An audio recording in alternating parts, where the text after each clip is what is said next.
दोस्तों नमस्कार, स्वागत है आपका यूट्यूब चैनल एबी टेक में। आज है 10 दिसंबर 2025 और जान लेते हैं आज की महत्वपूर्ण खबरें। सबसे पहले अपडेट है यूपी SSSC पेट को लेकर के। कल देर रात जो है प्रारंभिक अर्हता परीक्षा यानी पीईटी 2025 भर्ती का परिणाम जारी कर दिया गया है। यूपी SSSC ने पीईटी का परिणाम जारी कर दिया। पीईटी की लिखित परीक्षा 6 और 7 सितंबर को प्रदेश के 48 जिलों में कराई गई थी।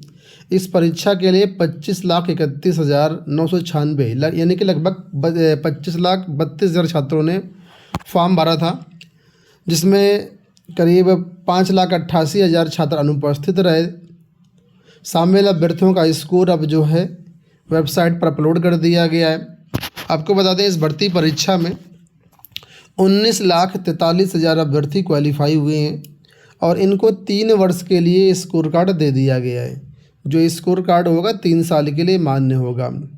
अब देखिए 19,19,500,000 अभ्यर्थी क्वालिफाई हुए हैं, तो जाहिर सी बात है सबको तो नौकरी मिल नहीं पाएगी, क्योंकि वैकेंसी आती कितनी है।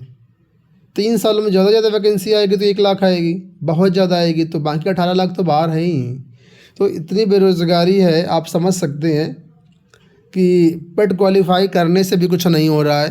पेट में जिसकी मेरिट अच्छी है उन्हीं का मान लीजिए मेंस में नाम आएगा, जिसकी मेरिट नीचे है, सिर्फ क्वालिफाई हो गए हैं, वो सिर्फ नाम का उनके पास पेट का स्कोर कार्ड रहेगा, काम कुछ नहीं होगा। तो फिलहाल इसी के बारे में यहाँ पर अपडेट दिया गया है कि जो अभ्यर्थी अभी तक रिजल्ट नहीं देखे हैं वो आप लोग जो है रिजल्ट देख सकते हैं वेबसाइट से। यहाँ देखिए अपडेट है होमगार्ड भर्ती को लेकर के। 41,424 रिक्त पदों पर होमगार्ड भर्ती के लिए 7 लाख से अधिक पंजीकरण। होमगार्ड स्वयंसेवकों के 41,424 रिक्त पदों पर भर्ती के लिए 7 लाख से अधिक युवा अपना पंजीकरण करवा चुके हैं। आवेदन करने की लास्ट डेट 17 दिसंबर है और करीब 20 लाख से अधिक आवेदन फार्म आने की उम्मीद है।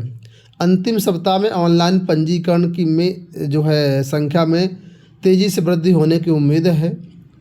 पंजीकरण 18 नवंबर को शुरू हुआ था और 17 दिसंबर तक आप फॉर्म भर सकते हैं। तो अगर आपने अभी तक फॉर्म नहीं भरा तो फॉर्म भर दीजिएगा। governmentjobcenter.com पर इसके लिए जो आवेदन प्रक्रिया है उसकी सारी डिटेल्स दी गई हैं। एक अपडेट यहाँ पर बड़ी अच्छी है, जो कि कल की अपडेट है, कल इसको हमने कवर नहीं किया था। तो यहाँ पर आप देखिए कि हाईकोर्ट ने विषय विशेषज्ञ समिति को 2 सवालों पर विचार करने का निर्देश दिया। यहाँ पर बात हो रही है टीजीटी भर्ती 2021 की।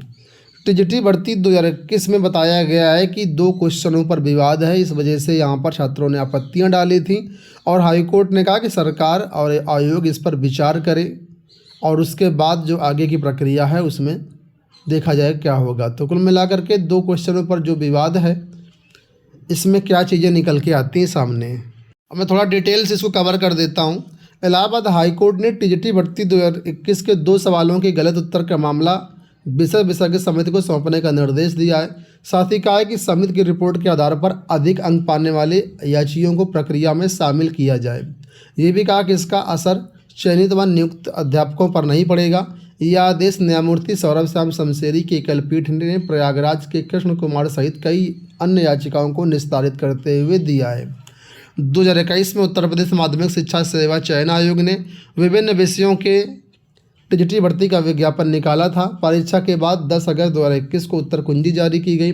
कुछ अभ्यर्थियों ने आपत्ति की, इसके बाद पुनरीक्षित उत्तर कुंजी जारी की गई। कला, इतिहास, होम साइंस व सोशल साइंस के सवालों को लेकर के याचिका दायर की गई थी। कोर्ट ने सवालों के उत्तर पर अभ्यर्थियों की आपत्ति पर विचार किया। वही मामले को विशेषज्ञ समिति को भेजते हुए रिपोर्ट देने का आदेश दिया है। कला विषय में 22, होम साइंस के 4, सोशल साइंस के 7 अभ्यर्थियों ने याचिका दायर कर चुनौती की थी। तो देखिए विशेषज्ञ समिति को 2 प्रश्नों पर विचार करने के लिए कहा गया है। अगर विषय विशेषज्ञ समिति इनको जो है उत्तर सही मानती है तो फिर ये जो अभ्यर्थी है इनका चयन होगा और सरकार को इनकी चयन प्रक्रिया में शामिल करना पड़ेगा। हाँ, चयन नहीं हो पाता है, कट ऑफ के बाहर रहते तो बात अलग है, लेकिन कुल मिलाकर के एक पॉजिटिव उम्मीद इनके लिए है। सब इंस्पेक्टर भर्ती परीक्षा में 55% उपस्थिति। कर्मचारी चयन आयोग की दिल्ली पुलिस एवं केंद्रीय सशस्त्र बल में इंस्पेक्टर भर्ती यानी सब इंस्पेक्टर भर्ती परीक्षा में पहले दिन मंगलवार को करीब 55% उपस्थिति रही। कुल 2861 पदों के लिए परीक्षा 12 दिसंबर तक चलेगी।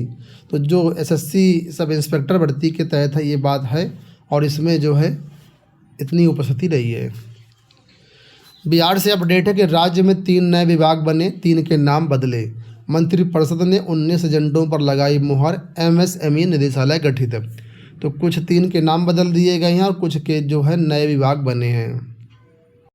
यहाँ देखिए अपडेट कि अब बेसिक शिक्षकों की ऑनलाइन हाजिरी होगी। प्रधानाध्यापक दर्ज करेंगे उपस्थिति, विद्यालय शुरू होने के 1 घंटे के भीतर करनी होगी दर्ज। तो यहाँ पर देखिए पहले ऑनलाइन उपस्थिति प्राइमरी शिक्षकों के लिए आई थी, लेकिन उसको विरोध के बाद वापस ले लिया गया। दोबारा से इस उपस्थिति को लागू करने की तैयारी है, और इस बार 1 घंटे की छूट दी गई है। अगर 1 घंटा टीचर भी लेट पहुँचता है तो भी कोई दिक्कत नहीं होगी। 1 घंटे के बाद अगर ज़्यादा लेट होता है तो फिर वहाँ पर अब्सेंटी चढ़ जाएगी। तो इस तरीके से यहाँ पर अब बेसिक में ऑनलाइन उपस्थिति दर्ज कराई जाएगी। यहाँ देखिए अपडेट है कि शिक्षकों के स्थानांतरण व समायोजन की प्रक्रिया शुरू।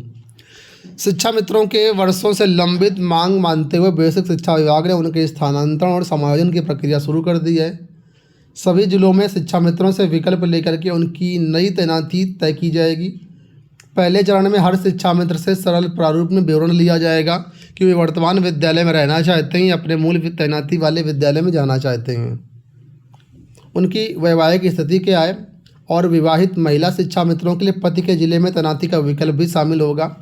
शासन ने महानिदेशक स्कूल शिक्षा को यह प्रक्रिया तुरंत शुरू करने और निर्धारित व्यवस्था के अनुसार पूरा कराने के निर्देश दिए हैं।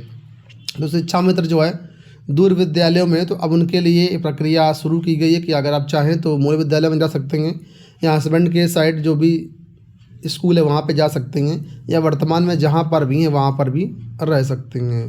करीब 30,000 महिलाएँ इससे फ़ायदे में आएंगी।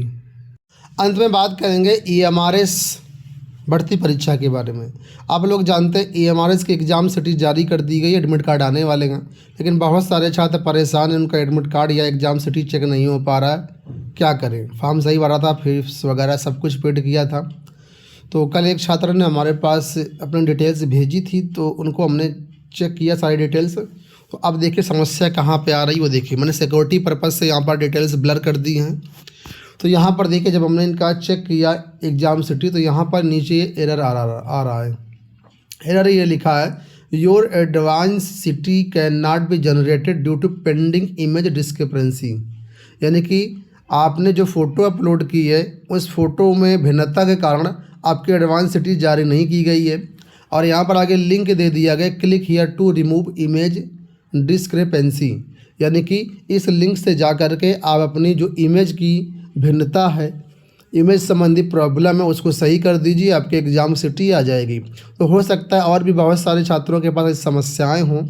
तो अगर ऐसा कुछ मैसेज आ रहा है, ठीक है, अगर आपके एग्ज़ाम सिटी नहीं डाउनलोड हो पा रही तो कुछ ना कुछ यहाँ पर नीचे एरर आ रहा होगा कि क्यों ऐसा हो रहा है। तो इस मैसेज को आप अच्छे से पढ़िए, और जो भी यहाँ पर दिक्कत है उसको आप लॉगिन करके वेबसाइट में उसको सही कर दीजिए, आपकी एग्ज़ाम सिटी आ जाएगी। अगर आप इसको सही नहीं करते हैं तो फिर आपका एडमिट कार्ड जारी नहीं होगा और आप परीक्षा से वंचित हो जाएंगे। तो अभी समय है, इसको आप चेक कर लीजिए फटाफट, जिसका भी डाउनलोड नहीं हो पा रहा है। ठीक है, तो उम्मीद करूँगा दोस्तों वीडियो आपको पसंद आया होगा। धन्यवाद।